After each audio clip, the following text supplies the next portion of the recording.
Eu fui presa, um pouco antes eu estava grávida. Meu filho tinha 30 dias, 33 dias. Eu tive torturas físicas horríveis e muito mais, como é que chama?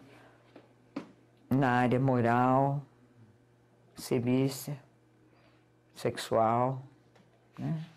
E apanhei muito.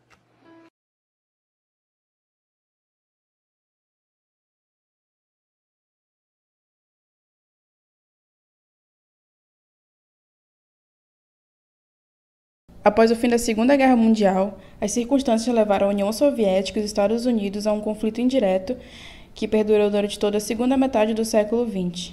Essas potências correram o mundo com o objetivo de trazer para seus respectivos sistemas mais e mais países. Os Estados Unidos apoiou e financiou uma série de golpes militares na América Latina com o objetivo de conter o avanço da ideologia socialista, que era o regime político e econômico da União Soviética. No Brasil, as políticas reformistas de João Goulart, o chamado Perigo Vermelho e a Revolução Cubana, entre outras questões, levaram a população a apoiar o golpe colocado em prática pelos militares em 1964. No Pará, o golpe foi arquitetado pelo Comando Militar da Amazônia. No dia 1º de abril, a sede da União Acadêmica Paraense, onde se concentravam estudantes e militantes da AP, foi invadida e as primeiras prisões e interrogatórios da ditadura se fizeram em Belém. Eu fiquei muito tempo em trabalho de parto, porque o obstetra lá, um militar, um oficial militar, não quis fazer o parto na hora.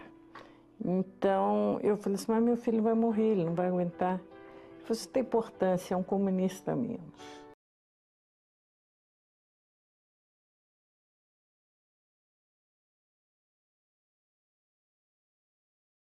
O Calabouço, restaurante central dos estudantes, é o principal centro de organização política do Rio de Janeiro.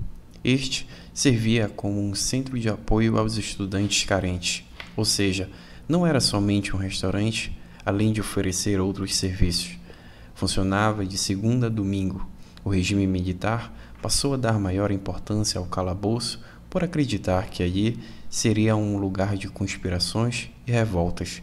Logo foi colocado um general chamado de Severiano Sombra para chefear o calabouço junto com um major. Logo, o calabouço foi colocado na ilegalidade pela ditadura militar, devido este representar um centro de resistência intenso. Devido a uma reunião do Fundo Monetário Internacional, que seria realizado no Brasil, decidiu que o calabouço seria demolido, pois usou-se de pretexto o desafogamento do trânsito, e assim a comissão do FMI, que vinha dos Estados Unidos da América, teria uma melhor comodidade. Diante das pressões e reclamações, foi prometido a construção de um novo calabouço. Este foi construído, porém foi entregue às condições precárias, como por exemplo, as pessoas tinham que comer em meio à poeira devido à falta de piso no restaurante. Foram tais reivindicações, dentre outras, no ano de que levou o assassinato do estudante secundarista Edson Luiz Souto, de apenas 17 anos, pela polícia, no dia 28 de março de 1968, no Rio de Janeiro.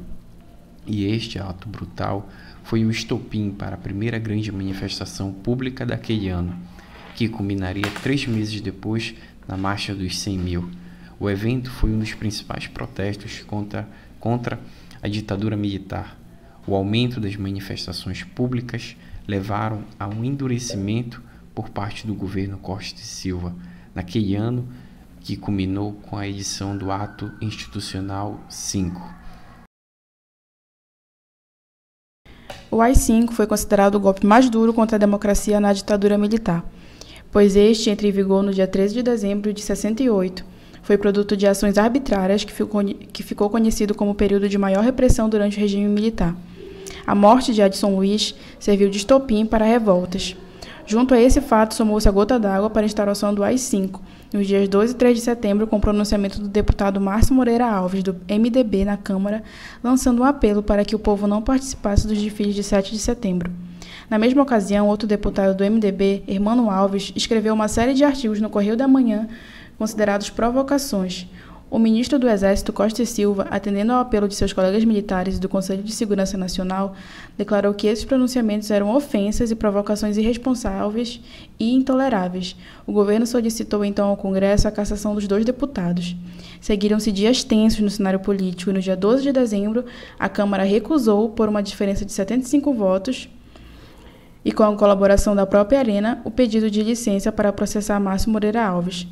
No dia seguinte, foi baixado o AI-5, que autorizava o presidente da República, em caráter excepcional e, portanto, sem apreciação judicial, a decretar o recesso do Congresso Nacional, intervir nos estados e municípios, cassar mandatos parlamentares, suspender por 10 anos os direitos políticos de qualquer cidadão, decretar o confisco de bens considerados ilícitos e suspender a garantia do habeas corpus. No preâmbulo do ato, dizia-se ser essa uma necessidade para atingir os objetivos da Revolução, com vistas a encontrar os meios indispensáveis para a obra de reconstrução econômica, financeira e moral do país. No mesmo dia, foi decretado o recesso no Congresso Nacional por tempo indeterminado. Só em outubro de 69, o Congresso seria reaberto para referendar a escolha do general Emílio Garrastazu Médici para a presidência da República. Ao fim do mês de dezembro de 68, 11 deputados federais foram cassados, entre eles Márcio Moreira Alves e Hermano Alves. A lista de cassações aumentou no mês de janeiro de 69, atingindo não só parlamentares, mas até ministros do Supremo Tribunal Federal. A minha participação política na resistência brasileira foi muito, muito, muito marcante em toda a minha vida. A gente pode sempre dizer que esse episódio, fora o nascimento de um filho, fora isso, a sua família direta, é a parte mais importante. Eu era repórter da Folha da Tarde, 1969, né? Era repórter da Folha da Tarde e eu escondia muita gente em casa. E um dos padres dominicanos, ele falou sobre isso e a polícia foi na minha casa. Foi junto. E quando eu abri a porta, quem era? Esquadrão da Morte. Se tem uma coisa que os torturadores tinham razão, era dizer que marca de tortura não passa. Não passa, não passa. Nem a marca física, sempre vai ter uma coisa lá, mas a de dentro jamais vai passar. Não passa. Nós fomos expostos, nós fomos presos, nós fomos mutilados. Como consequência dessas torturas, eu tive uma infecção puerperal absurda e nunca mais pude ter filhos. Nunca mais eu pude ter filhos. Eu tinha 23 anos.